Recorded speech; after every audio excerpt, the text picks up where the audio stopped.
அனைவருக்கும் வணக்கம். இதுக்கு முன்னாடி நான் பதிவு பண்ண எலும்பு சூப்பின் மருத்துவ குணங்கள், எலும்பு கஷாயம் வீடியோக்களோட கமெண்ட் செக்ஷனில் சைவ பிரியர்களுக்கு ஒரு ஹெல்த்தியான ரெசிபி சொல்லுங்கள் அப்படின்னு கேட்டிருந்தாங்க. இந்த வீடியோவில் சொல்கிற ரசம் சைவ பிரியர்களுக்கு மட்டுமல்ல, அசைவம் சாப்பிட்றவங்களுக்கும் பயன்படும். காரணம், இது இந்த பனிகாலத்துக்கான ஒரு ஹெல்த்தி ரெசிபி. அந்த ரெசிபியை பற்றி ரொம்ப தெளிவாக விரிவாக சொல்கிறேன், கவனமாக கேளுங்க. ஒவ்வொரு கிளைமேட்டுக்கும் நம்ம உடம்போட 3 தோஷங்களான வாதம், பித்தம், கபம் அதோட சமநிலையிலிருந்து மாறுபட்டு பல நோய்களை ஏற்படுத்தும். இந்த மாறுபாட்டை நாம் சரியான உணவு முறையால் பேலன்ஸ் பண்ணி நம்ம உடம்பை பாதுகாத்துக்கலாம், ஆரோக்கியமாக இருக்கலாம். இந்த கார்த்திகை மாதத்துலேருந்து மாசி மாதம் வரைக்கும் பனிகாலம் நல்ல குளிராக இருக்கு. அது இந்த வருஷம் இப்போவே குளிர் ரொம்ப ஜாஸ்தியாக இருக்குது. இன்னும் போக எப்படி இருக்குன்னு தெரில. இந்த பனி காலத்தில் பசி அதிகமாக இருக்கும். வாயுவும் கபமும் நம்ம உடம்புல அதிகமாகும்னு சித்த மருத்துவத்தில் சொல்கிறாங்க. இதனால் மூட்டு வலி, சுவாச உறுப்பு நோய்கள், பல வகையான நோய் தொற்றுகள், தோல் நோய்கள், கை கால் அசதி, அதிக தூக்கம், ஆற்றல் குறைவுன்னு பனிகாலத்தில் இப்படி பல சிரமங்கள் இருக்கும்.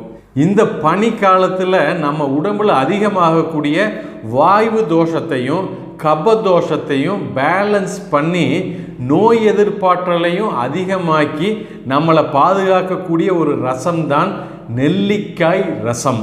நம்ம சித்தர்கள் நெல்லிக்காயை அமிர்தத்துக்கு இணையானதுன்னு சொல்லியிருக்கிறாங்க. நெல்லிக்காயில் vitamin C, vitamin E, vitamin A, iron, calcium நிறைய இருக்குது. இது ஒரு வீரியமிக்க ஆன்டி ஆக்சிடென்ட். அது மட்டும் இல்லாமல் நெல்லிக்காய் பல நோய்களை தடுக்கும், குணமாக்கும். முக்கியமாக பனிகாலத்தில் நமக்கு தேவையான எனர்ஜியையும் நோய் எதிர்ப்பாற்றலையும் அதிகமாக கொடுக்கக்கூடியதான் இந்த நெல்லிக்காய். இயற்கையிலேயே நெல்லிக்காய்க்கான சீசனும் இந்த பனிகாலம்தான். சித்த மருத்துவ முறைப்படி இந்த பனிக்காலத்தில் இனிப்பு புளிப்பு சுவையை நாம் சாப்பாட்டில் அதிகமாக சேர்த்துக்கணும். நெல்லிக்காயோட சுவை இனிப்பு, புளிப்பு, துவர்ப்பு. இந்த பனிக்காலத்துக்கு ஏன் நெல்லிக்காய் ரெசிபியை உங்களுக்கு சொல்கிறேன்னு உங்களுக்கே இப்போ தெளிவாக தெரிஞ்சிருக்கும். நெல்லிக்காய் ரசத்தோட செய்முறையை தெரிஞ்சுக்கிறதுக்கு முன்னாடி நெல்லிக்காயோட மருத்துவ குணங்களை நீங்கள் அவசியம் தெரிஞ்சுக்கணும். அதாவது நெல்லிக்காய் சுவாச மண்டல உறுப்புகளை பலப்படுத்தி நோய் தொற்றை தடுக்கும். குளிர்காலத்தில் ஆஸ்துமா பேஷண்ட்டு, பிராங்கைட்டிஸ், சைனசைட்டிஸ் இருக்கிறவங்கெல்லாம் ரொம்ப சிரமப்படுவாங்க.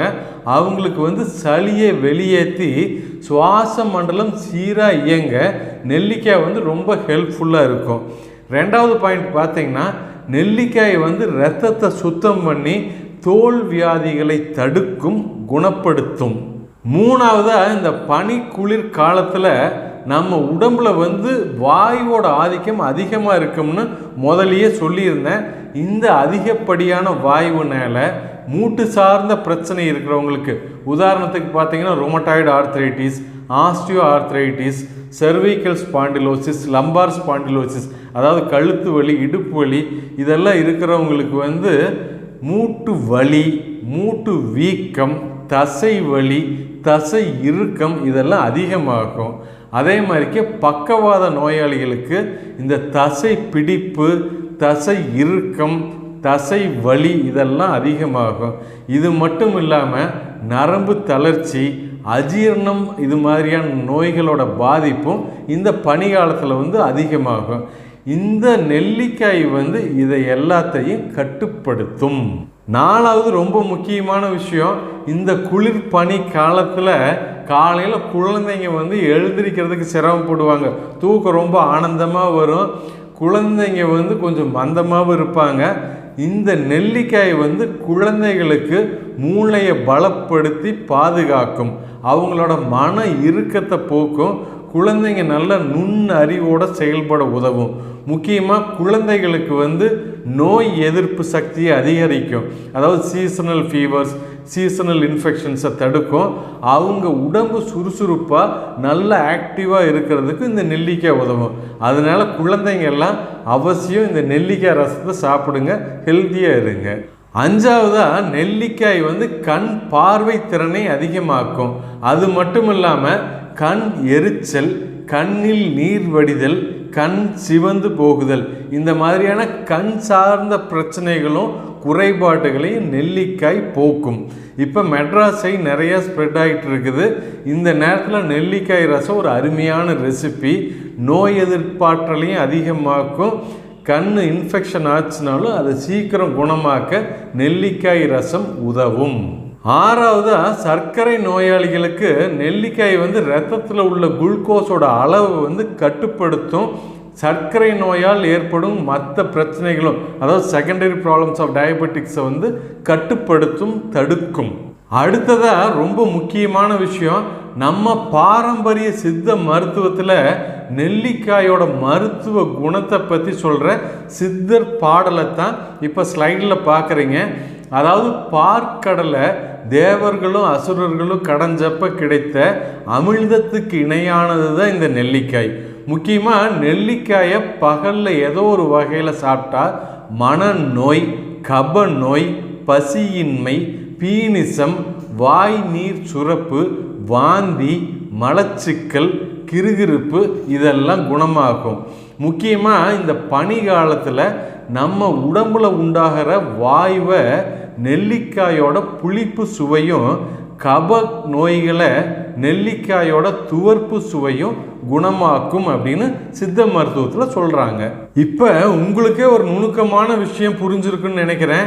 அதாவது நம்ம சித்த மருத்துவ தத்துவப்படி நம்ம சாப்பிட்ற அறுசுவை உணவுக்கும் நம்ம உடம்பை இயக்கக்கூடிய வாதம், பித்தம், கபம் அப்படிங்கக்கூடிய திரிதோஷத்துக்கு, அதாவது முத்தோஷத்துக்கும் ஒரு நெருங்கின தொடர்பு உண்டு. அதாவது இந்த திரிதோஷ இம்பேலன்ஸ்னால தான் நோய்கள் ஏற்படுது. அந்த இம்பேலன்ஸை கரெக்ட் பண்ண அதுக்கு தகுந்த உணவை சித்த மருத்துவர்கள் ரெக்கமெண்ட் பண்ணுவாங்க. அதுக்கு பேர் தான் பத்தியம். இப்போ எல்லாம் பத்தியம் சொன்னால் நிறைய பேர் எதிரியாகவே பார்க்குறாங்க. நாக்குக்கு ருசியாக கண்டதையும் சாப்பிடணும், நோயும் குணமாகணும்னா கஷ்டம்தான். அடுத்ததாக நெல்லிக்காய் ரசத்தோட செய்முறையை பார்க்கலாம். இந்த நெல்லிக்காய் ரசம் செய்கிறதுக்கு தேவையான பொருட்கள் ஃபஸ்ட்டு பெரிய நெல்லிக்காய் ஒரு 5 எண்ணிக்கை. நெல்லிக்காயோட சைஸ் சின்னதாக இருந்ததுன்னா ஒரு 6-7 நெல்லிக்காய் சேர்த்திக்குங்க. 2வது மிளகுத்தூள் 1 டீஸ்பூன். இந்த நெல்லிக்காய் ரசத்துக்கு வரமிளகாயோ பச்சை மிளகாயோ சேர்க்கக்கூடாது, மிளகுத்தூள் தான் சேர்க்கணும். காரணம் இந்த பனி குளிர் காலத்தில் நம்ம உடம்புல கபதோஷம் ஜாஸ்தியாகுன்னு சொல்லியிருந்தேன். இந்த கபத்தை கண்டிக்கக்கூடிய தன்மை இந்த மிளகுக்கு மட்டும்தான் உண்டு. 3வது தக்காளி 2. அடுத்தது சீரகம் 1/2 டீஸ்பூன். 5வது பூண்டு பல் 2-3 சேர்த்திங்க. இந்த பனி குளிர் காலத்தில் நம்ம உடம்புல வாயு தோஷம் ஜாஸ்தியாகுன்னு சொல்லியிருந்தேன். இந்த வாயுவை கண்டிக்கக்கூடியது தான் பூண்டு பல். அப்புறம் கொத்தமல்லி இலை, கருவேப்பிலை, உப்பு, பெருங்காயத்தூள் இதெல்லாம் தேவையான அளவுக்கு எடுத்துக்கங்க.